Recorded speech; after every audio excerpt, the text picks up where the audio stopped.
Hello guys, আসসালামু আলাইকুম। সবাই কেমন আছেন? আশা করি সবাই ভালো আছেন। তো দেখতে পাচ্ছেন আপনারা ইতিমধ্যে আমাদের কিছু বন্ধু অ্যাড হয়ে গেছে। এই যে এরাও যাচ্ছে বিনা দাওয়াত খাইতে।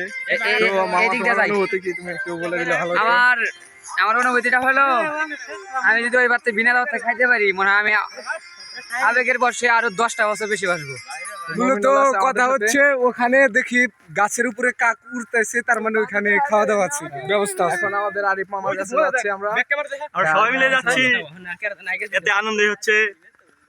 একসাথে যাব, খাওয়া দাওয়া করবো, তারপরে ছেলেটেরি থেকে চলে আসবো। এটাই আমাদের অনুভূতি।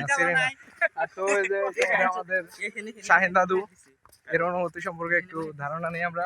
অনুভূতি মানে ভাই, আমি সকাল থেকে না খাওয়া, এখান থেকে দেখতে পাচ্ছি দূর থেকে একটা বাড়িতে ধোঁয়া উঠতেছে, তার মানে ওই জায়গায় দাওয়াত। বিয়ার দাওয়াত আর কি আছে ওটা আমাদের দেখার সময় নাই। আমরা দাওয়াত খাইতে হবে, আমরা বিনা দাওয়াতের লোক। আমাদের সাথে আছে এখন জনি দাদু। তো জনি, তুমি কিছু বলো। আমরা তো বিনা দাওয়াত ছাড়া খাই না। হ্যাঁ, আরো কিছু বলো, আর তোমার অনুভূতি কি? অনুভূতি ভালোই তো, আঙ্গ বাইরে হলো মেলা দূর। আচ্ছা, ঠিক আছে। তো এখন আমাদের সাথে আছে শাহিন, চশমাওয়ালা শাহিন। তো ওই যে চশমা নিয়ে ইতিমধ্যে হাঁটতে হাঁটতে আমাদের সাথে চলে যাচ্ছে। আমাদের সাথে